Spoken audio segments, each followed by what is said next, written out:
Namaskar and welcome to Express News with me, Deepika, your window to quick and crisp 100 news and updates from the country and the world. Let's begin.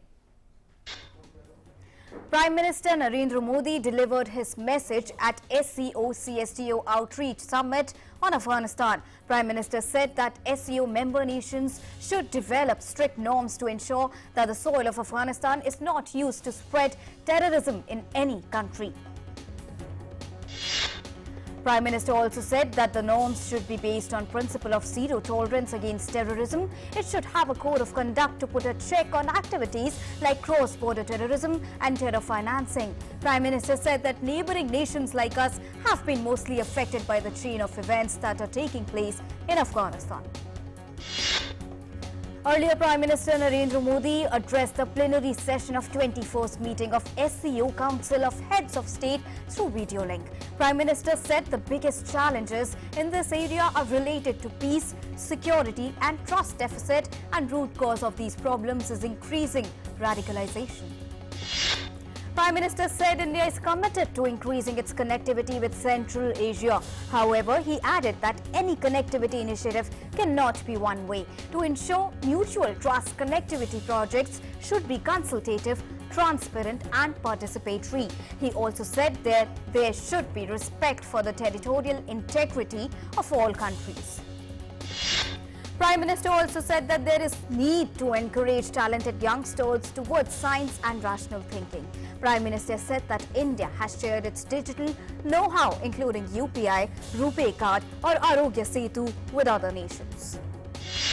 Prime Minister Narendra Modi attended via video conferencing the signing ceremony at SCO summit being held in Tajikistan. Before the start of the SCO summit, External Affairs Minister Dr. S. Jaishankar exchanged courtesies and perspectives with President Raisi of Iran. The External Affairs Minister also met Russian FM Sergei Lavrov. In a tweet, he said a useful discussion on contemporary issues including Afghanistan before the commencement of the SCO summit. President Ramnath Kovind addressed the special session of Himachal Pradesh Legislative Assembly on the occasion of Golden Jubilee of Statehood of Himachal Pradesh. Addressing the gathering, the President praised the Hill State for becoming the first state to administer the first dose of the COVID-19 vaccine to 100% of its adult population.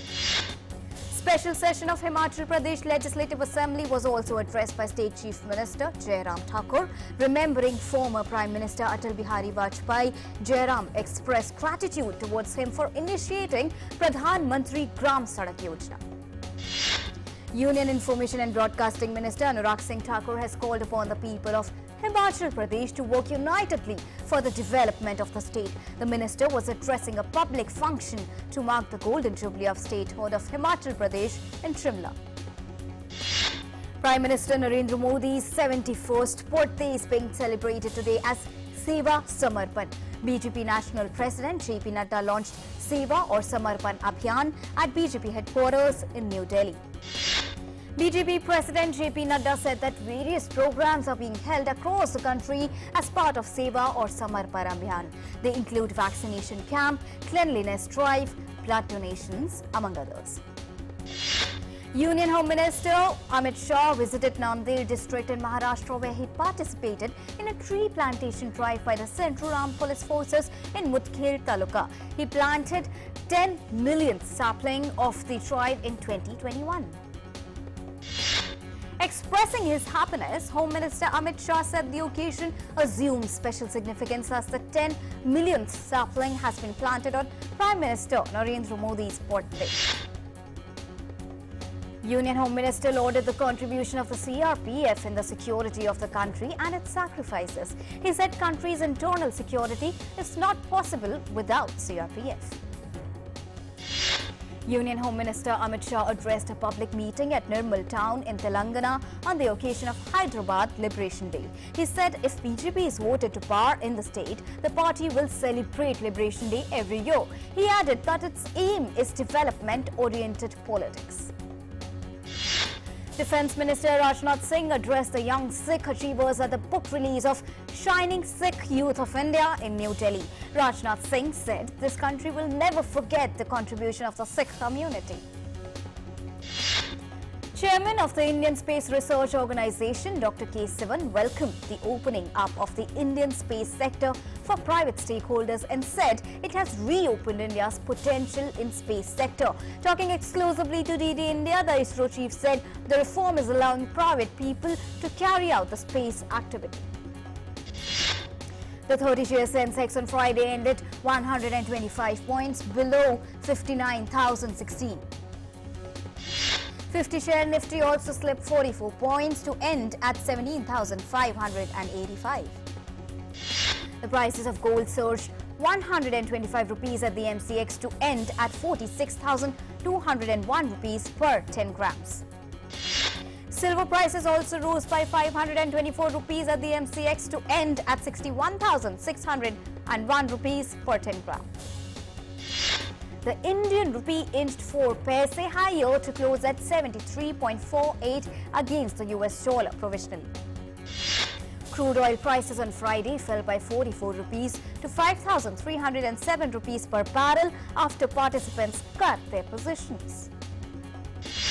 Petrol and diesel prices remained static on Friday. In Delhi, petrol cost 101.19 rupees per litre, while the rate of diesel was 88.62 rupees per litre. Finance Minister Nirmala Sitharaman today chaired the 45th meeting of the Goods and Services Tax GST Council in Lucknow. Interestingly, GST Council meeting happened in Lucknow for the first time. This was also the first physical meet of the GST Council following the outbreak of COVID-19 pandemic. Issues ranging from rate rationalizations, extending the compensation mechanism for states and putting petroleum products under the ambit of the GST were on the agenda at today's GST Council meeting. Other key Asian markets also rose on Friday after losses earlier in the week, although China, jitters and global growth concerns weighed on investors' minds. India's nationwide vaccination drive achieves another milestone. India administers over 2 crore 20 lakh doses in just one day for the first time, while the number continues to rise. A total of 63,97,972 doses were administered on Thursday. The country reported a total of 34,403 new cases in the last 24 hours. India's active caseload stands at 3,39,056. Active cases account for 1.02% of total cases. Daily recovery surpassed daily new cases. A total of 37,950 recoveries were reported in the last 24 hours. With this, a total of 3,25,98,424 people have recovered so far. Recovery rate currently stands at 97.65%. Weekly positivity rate at 1.97% is less than 3% for last 84 days. Daily positivity rate at 2.25% is less than 3% for last 18 days. India has also ramped up its testing capacity. So far, over 54 crore 92 lakh tests have been conducted. A total number of 15,27,420 tests were done during the previous day. World battles COVID-19 pandemic. So far, over 22 crore 78 lakh and 56,000 cases have been reported globally, while the number of recoveries stand at 20 crore 45 lakh and 47,000. The deadly virus has so far claimed over 46 lakh and 84,000 lives worldwide. The United States continues to remain the worst hit nation. So far, over 4 crore 26 lakh and 34,000 cases have been registered, while the death toll stands above 6 lakhs and 88,000. Hundreds of Venezuelans protested outside a vaccination center in Caracas on Thursday to demand their second dose of the coronavirus vaccine. Some protesters claimed that they have received their first dose of the Sputnik V vaccine 4 months ago, but have still not received their second jab. England launched its COVID-19 booster vaccination campaign with members of the National Health Service receiving the first dose. NHS England said that hospital hubs had started vaccinating health workers with full rollout to the community set to begin next week. The rollout will roughly follow the original priority list and start with the oldest, most vulnerable and health workers. The Italian government has made its COVID-19 Green Pass mandatory for all workers, becoming the first European country to do so as it tries to accelerate vaccinations and stamp out infections. The Green Pass makes it obligatory for all workers either to show proof of vaccination, a negative test or recent recovery from infection. The measure is expected to come into effect in October. Indonesia currently is implementing emergency public activity restriction. Under this, all the passengers of using public trains should be vaccinated at least with first dose. Long-distance passengers must be negative COVID-19 proven by COVID-19 antigen or PCR test result. South Korea has reported 2008 new cases of COVID-19 in the last 24 hours, with the spread becoming more difficult to contain as 37% of cases are untraceable silent infections. Dutch Foreign Minister SIKH has resigned after a majority of parliament said she had mishandled the evacuation of refugees from Afghanistan last month. Members of parliament said Karl failed to prepare the safe passage of thousands of Afghans who could have been eligible for asylum in the Netherlands. Due to dearth of jobs under the new Taliban regime, many youths in Afghanistan are moving to neighboring countries, including Pakistan and Iran, seeking employment. Afghanistan's economy is in ruins despite hundreds of billions of dollars in development spending over the past 20 years. The border posts in Afghanistan continue to witness desperate attempts by the Afghan to flee the country. The Torkham border crossing on the Pakistani side of the border with Afghanistan was crowded with hundreds of people on Thursday amid tight controls. The UN High Commission for Refugees asked for more support as described Afghanistan's humanitarian crisis as desperate on Wednesday, more than a month after the Taliban's takeover. During this three-day visit, UN's Filippo Grandi was shown around a warehouse filled with relief items. Russian President Vladimir Putin said his country needs to work with the Taliban government in Afghanistan. Speaking at SCO summit, Putin said Russia supported the United Nations Conference on Afghanistan and that world powers should consider unfreezing Afghanistan's assets. The United States, Australia and Britain have undergone a new security pact known as AUKUS, under which the US and Britain will provide Australia with the technology and capability to deploy nuclear-powered submarines. The agreement is likely to be seen by China as a bid to counter its regional influence, especially in the contested South China Sea. France, which loses its own submarine deal with Australia, called the plans brutal and unpredictable. China has denounced a new Indo-Pacific security alliance between the US, Britain and Australia, saying such partnerships should not target third countries and warning of an intensified arms race in the region. The White House on Thursday defended the US decision to provide Australia with advanced technology for nuclear-powered submarines, rejecting criticism from both China and France over the deal. US House of Representatives Speaker Nancy Pelosi cautioned Britain that there could be no post-Brexit trade deal with the United States if the Northern Ireland peace agreement was destroyed. The US has expressed grave concern that a row between London and Brussels over the implementation of the 2020 Brexit treaty could undermine the Good Friday Accord, which effectively ended 3 decades of violence. The family of a missing Florida woman has fanned out across the country in a desperate search to find her. 22-year-old Gabby Petito disappeared while on a road trip with her boyfriend Brian Laundrie. Petito and Laundrie embarked on their trip in June in her van. Thousands of migrants have converged under the bridge that connects Del Rio, Texas and Mexico's Ciudad Acuna, creating a makeshift camp with few basic services in intense heat in the latest border emergency facing US President Joe Biden. Food and water has been scarce, around 20 migrants told Reuters, and temperatures have risen to around 37 Celsius.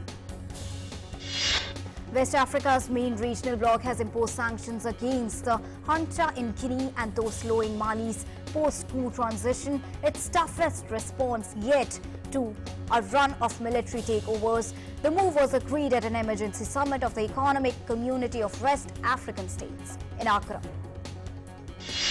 In Russia, voting begins to elect a new parliament. Ahead of the much-awaited elections, Alphabet, Google and Apple have removed jailed Kremlin critic Alexei Navalny's tactical voting app from their stores. The move comes after Russia accused the US tech firms of meddling in its internal affairs. Canadian Prime Minister Justin Trudeau seeking to carve out a lead ahead of 20th September election. He is accused as main rival of showing weak leadership in the fight against COVID-19. Opinion polls show Trudeau's centre-left Liberals are tied with the right-of-centre Conservatives led by Erin O'Toole and appear set to fail in their bid to win a parliamentary majority. Candidates to become Japan's next Prime Minister officially started their campaigns, promising to restore popular trust in their party by tackling issues such as income disparities, coronavirus pandemic and climate change. Vaccine Minister Taro Kono is being seen as a leading contender. After the Independence Day celebrations kicked off in Mexico, President Andrés Manuel López Obrador showed off the country's military might. Country's armed elite converged on Mexico City's historic center to launch a display of military prowess. The display included Air Force jets flying low through the capital skyline, while hundreds of soldiers marched in formation with military pomp and pageantry. The military parade is a chance to honor Mexico's armed forces and for the local spectators to get a glimpse of the elaborate show.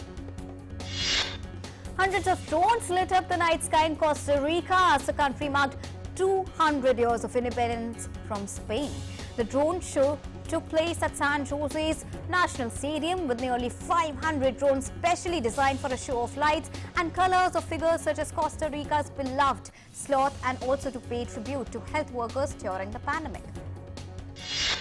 A Dutch museum has unveiled a previously unknown work by Vincent van Gogh, a study for one of his best-known drawings, Worn Out, in which an old man sits in a chair with his head in his hands. Discoveries of works by the famously troubled artist who died in 1890 are extremely rare. The drawing is owned by a private collector and had never been known of or displayed. The 50 into 30 centimeters work was done with Van Gogh's favorite drawing tool, a carpenter's pencil, in his distinctive style on watermarked paper from 1877. In the United States of America, artist Suzanne Brennan Furstenberg has created an outdoor installation in Washington comprising over 650,000 white flags, all denoting those who perished in the country due to COVID-19. The exhibition, titled In America Remember, has been launched and will remain on display till 3rd of October this year. It features 43 sections of white flags and 6 kilometers of walking paths, as well as white benches where visitors can stop to reflect. According to the artist's website, people can also dedicate an individual flag to a loved one lost to COVID-19, either in person or online. 3 Chinese astronauts returned to Earth after China's Shenzhou 12 manned spaceship undocked from the space station and completed circumnavigation on Thursday. In a video call with the ground support team, the astronauts reported on their work and thanked the mission control staff for their assistance. The 3 astronauts, Ni Haxian, Li Boming and Cha Hongbo, began their journey home after living and working in the space station core module Tianhe for 90 days, the longest stay in space by Chinese astronauts. A video of a volcanic eruption in Iceland is going viral these days. Video filmed by tourist James McAuliffe shows the Fagradalsfjall volcano in Iceland's Jeldingadaleer Valley glowing in the dark during the night of 13th September. The volcano began erupting in March 2021. Thousands of people have since flocked to catch a glimpse of the lava, eat, drink or play sports in front of the natural phenomena. In Bangkok, old abandoned taxis are now being used to grow vegetables. Vegetables such as chili, eggplant and cucumber are now being grown on the roofs, in the tires and in the trunks of abandoned taxis. These are the taxis that were abandoned by the taxi drivers unable to bear the operational cost during the pandemic. The Board of Control for Cricket in India on Friday announced the appointment of the All India Junior Selection Committee. Former Tamil Nadu captain SRIDHARAN will head the committee, the All India Junior Selection one. The Men's Asian Champions Trophy to be held in Dhaka this October has been postponed to December. In Davis Cup, India's top-ranked player Prajnesh Gunaswaran will be taking on Otto Virtanen, Finland's #2 singles player. New Zealand's tour of Pakistan has been called off due to security concerns as New Zealand abandons their tour of Pakistan following a New Zealand government security alert. Leicester City were denied one of the club's most famous European wins as Victor Osimhen's brilliant praise on Napoli, a 2-2 draw. Rangers suffered a rare Europa League group defeat after being undone by Lyon in their Group A opener. Makeshift SIKH let a 2-goal lead slip as they fell to defeat against Real Betis in a Europa League thriller. Tottenham Hotspur laboured to an unconvincing 2-2 draw with Rennes on the opening day of the Europa Conference League. Four-time world champion Sebastian Vettel and Canadian Lance Stroll will race for Aston Martin next season in an unchanged driver lineup. The wait is finally over as Taapsee Pannu's much-awaited horror comedy movie Annabelle Sethupati has finally been released. The film is available on Disney Plus Hotstar. After the theatrical release, Bollywood superstar Akshay Kumar's espionage thriller Bell Bottom has now been released on the OTT platform. The film is available on Amazon Prime. Salman Khan and Katrina Kaif have begun their shooting schedule for Tiger 3 in Austria. The duo is busy shooting a romantic number in the country. A web series about the fugitive diamond dealer Nirav Modi is in works. The web series will be based on Pawan Lal's book Flood, the Rise and Fall of India's Diamond Mogul Nirav Modi. Actor Jane Powell, best known for her musical movies like Seven Brides for Seven Brothers, has passed away at the age of 92. Warner Bros. Has obtained rights to produce the remake of late actor-singer Whitney Houston's film The Bodyguard, whose script would be written by the Tony-nominated playwright Matthew Lopez. Julia Ducournau's Titan, which earned the Palme d'Or in Cannes, will open the Beyond Fest in Los Angeles with the French director attending in person. Hollywood star Chris Pratt is all set to produce the action comedy Stranded Acid, which is written by Sam Richardson and Jen D'Angelo. 4 non-fungible token artworks inspired by late Queen frontman Freddie Mercury are being auctioned off for charity to mark his 75th birth anniversary. And lastly, British supermodel Naomi Campbell is joining international development charity, the Queen's Commonwealth Trust, as a global ambassador to support young leaders. The trust supports young people pushing for change in their communities across sectors including healthcare, environment and education. And that's all in this bulletin, but news continues here on DD India. Keep watching. Namaskar.